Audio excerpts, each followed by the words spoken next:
Әйел бейнесі қоғамның бейнесі, әйел күш, ал оның энергиясы әлемді өзгертуге, шабыттандыруға қабілетті. Қала мен ауыл ахуалын жақсартып, бизнесті өркендетіп жүргендердің ішінде қыз-келіншектері өте көп. Осыған сәйкес 2015 жылы Атамекен ұлттық кәсіпкерлер палатасы жанынан іскер әйелдер кеңесі құрылып, өңірлік кәсіпкерлер палатасы алаңында Арыс қалалық іскер әйелдер кеңесі де белсенді жұмыс жүргізіп келеді. Биыл аталған кеңестің құрылғанына 10 жыл толды. Атаулы мерейлі дата бүгін Арыс қалалық мәдениет үйінде кең көлемде аталып өтілді. Іс-шараға мәртебелі меймандар облыстық Атамекен кәсіпкерлер палатасының өкілдері, мәслихат депутаттары, кәсіпкерлер мен зиялы қауым өкілдері қатысты. Алғашқыда небәрі 10 іскер қыз-келіншектен құрылған жергілікті кеңес қазір мүшелік санын 66-ға арттырып отыр. Осы уақыт аралығында олар кәсіптің сан алуан түрін меңгеріп үлгерген. Мемлекет басшысы атап көрсеткендей, олар шағын және орта бизнесті дамыту арқылы еліміздің жалпы ішкі өнімін арттыруға өз септіктерін тигізді. Осылай деген Арыс қаласының әкімі Маңқараев Қайсар Зәкірұлы кәсіпкер қыз-келіншектерді мерекемен қызу құттықтап, ізгі тілегін жеткізді және іскер әйелдерге Арыс қаласының дамуына қосқан үлесі үшін мерекелік төс белгілерді табыстады. Қайырлы күн, құрметті жиналған қауым, ардақты іскер ханымдар. Ең алдымен сіздерді Арыс қалалық іскер әйелдер кеңесінің 10 жылдық мерейтойымен шын жүректен құттықтауға рұқсат етіңіздер. Бұл баршамыз үшін қуанышты, мерейлі сәт. 10 жыл ішінде кеңес қаламыздың қоғамдық өмірінде беделді ұйымға кәсіпкер әйелдердің басым қосқан үлкен күшке айналды. Мемлекет басшысы Қасым-Жомарт Кемелұлы Тоқаев өз жолдауларында шағын және орта кәсіпкерлікті ел дамуының басты тірегі екенін атап әрқашан көрсетеді. Бүгінде осы бағыттағы жұмыстың нақты нәтижесін Арыс қаласынан да көріп отырмыз. Іскер әйелдер кеңесінің мүшелері кәсіп ашып қана қоймай, жүздеген жерлестерімізді жұмыспен қамтып қаланың өркендеуіне үлес қосып келеді.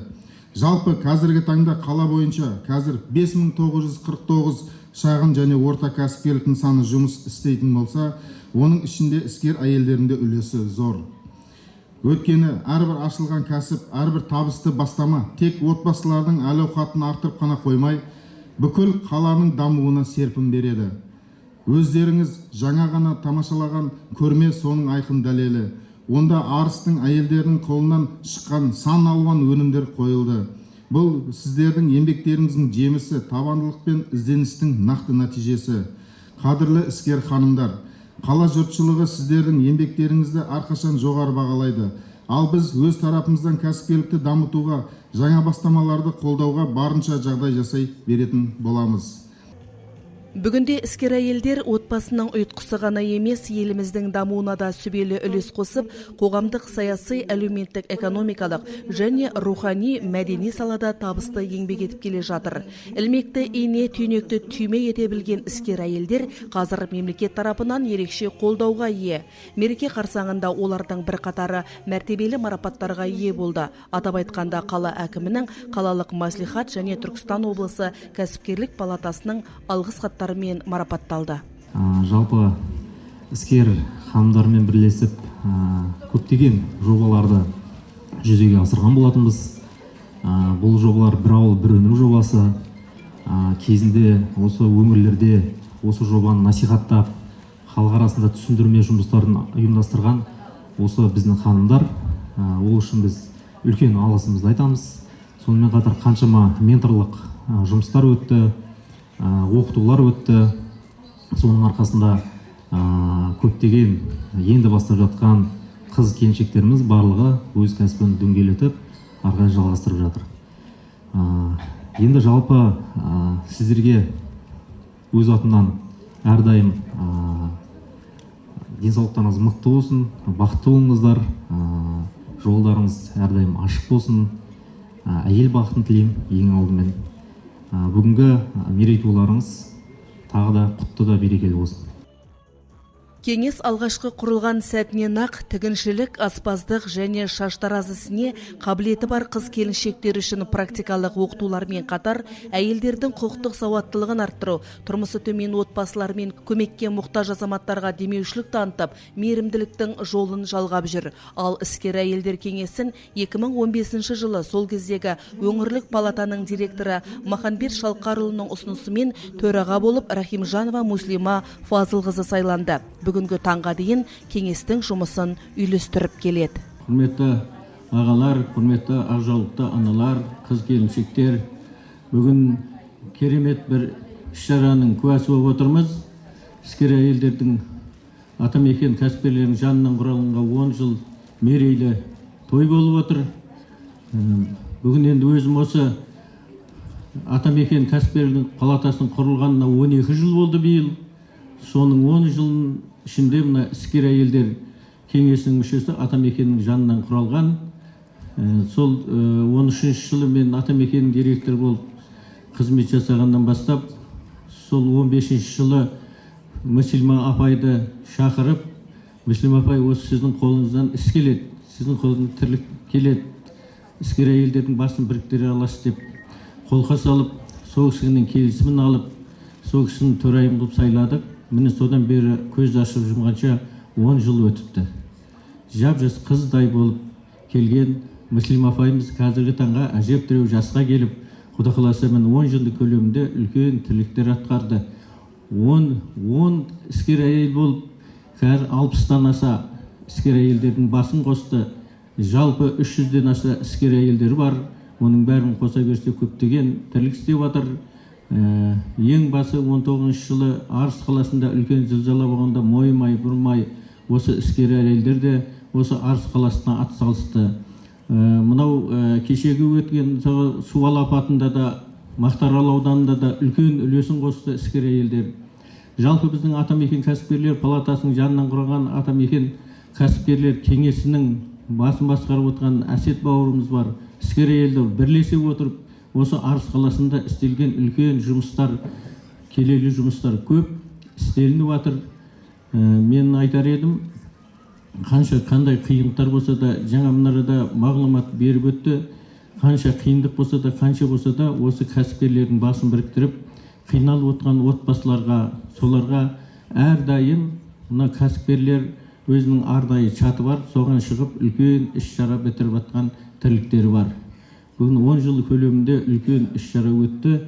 Рахмет айтам, алғыс айтам. Бүгінгі келіп отырған мынау басқа өңірден келіп отырған төрайымдарға, іскер әйелдердің төрайымына алғыс айтам. Мына Гүлекеңе рахмет айтам, басқарып келіп отырған.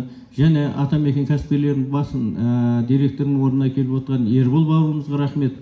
Жалпы жаңалдегі қаланың әкімінің өзі келіп отырған ол кісіге рахмет. Осындай көңіл бөліп, іскер әйелдерге көңіл бөлгеніне рахмет айтам.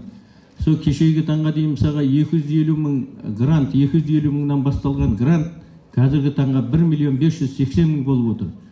Міне осынша жаңағы сол грант берген комиссияның мүшесінде отырып, Мүслима апайда үлкен жетістікке жетті.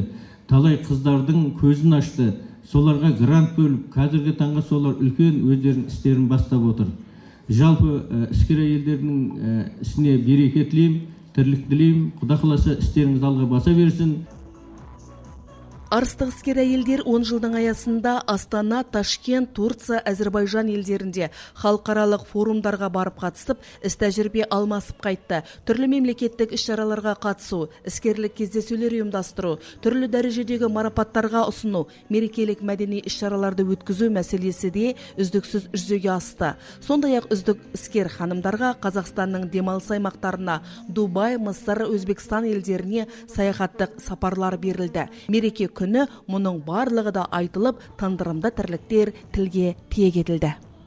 Бүгінде мынау бүкіл кәсіпкер қыздарға, кәсіпкер әйелдерге, қыз келіншектерге Қазақстан Республика тарапынан күшті президентіміздің қолдауы, керемет мынау республиканың беріп жатқан жеңілдік несиелері, кәсіпкер әйелдерді, іскер әйелдерді қолдауы, мынау шетелдегілердей бізде осы дәрежеге жетуге әрбір кәсіпкерлер алпауытты кәсіпкерлердің қатарына қосылуға, мынау өзіміздің Қазақстанға өз үлесімізді қосып, бюджетке деген қолдауымызды көрсетуді, мысалы мынау бізде бүгін Арск қаласының атамекен жанынан құралған палатаның іскер әйелдер, Арск қалалық әйелдер кеңесінің бүгін 10 жылдық мерейтойы болып жатыр. Осы мерейтойға байланысты біздің 2015-2025 жылы аралығындағы біздің әрбір істелген ісіміз, әрбір неміз, осы қаламызға деген өз үлесімізді қосу, мынау біздегі жас кәсіпкерлерді алға тарту, соларға жеңілдік несиелерін алып, кәсіптерін жаңғырту, кәсіптерін ұлғайтуға, және де мынау кәсіпкерлердің мемлекеттік органдардың арасындағы келеңсіз жағдайларды, қолдар жете алмай жатқан жағдайларға біздің іскер ханымдардың көмегі, және сондай қазіргі өсіп келе жатқан жас кәсіпкерлерді дамытып, мынау үлкен орта кәсіп ашып жатқандарды үлкен деңгейдегі алпауытты кәсіпкерлердің қатарына қосуға, және өзіміздің жаңағы осы Арыс қаласындағы бүкіл кәсіпкер қыздардың кәсібін дамытуға қолымыздан келгенше атсалысамыз. Жаңағы біздің мынау облыс бойынша жақсы несиелер беріп жатыр, төменгі пайызбен несие беріп жатыр, қайтарымсыз несиелер беріп жатыр. Қолдау өте керемет. Соны алып шығу, соған көмек беру, мына біздер әйелдер кеңесі қолдауын қабыл алып көмектесеміз. Жастарға үлгі насихат береміз. Елімізде кәсіпкер әйелдердің экономикалық белсенділігін ынталандыру, олардың еңбек нарығындағы бәсекеге қабілеттілігін арттыру, әйелдер үшін жаңа жұмыс орындарын құру және іскерлік ортадағы гендерлік теңдікті қалыптастыру бүгінгі Қазақстанның қол жеткізген жетістігі. Ал бүгінгі мерекеде мәдениет үйі өнерпаздары мерейтойды әнмен әрлеп концерттік бағдарлама ұсынды. Жұлдыз Өтегенова, Дінмұхаммед Әли Әділ, Арт ТВ жаңалықтары.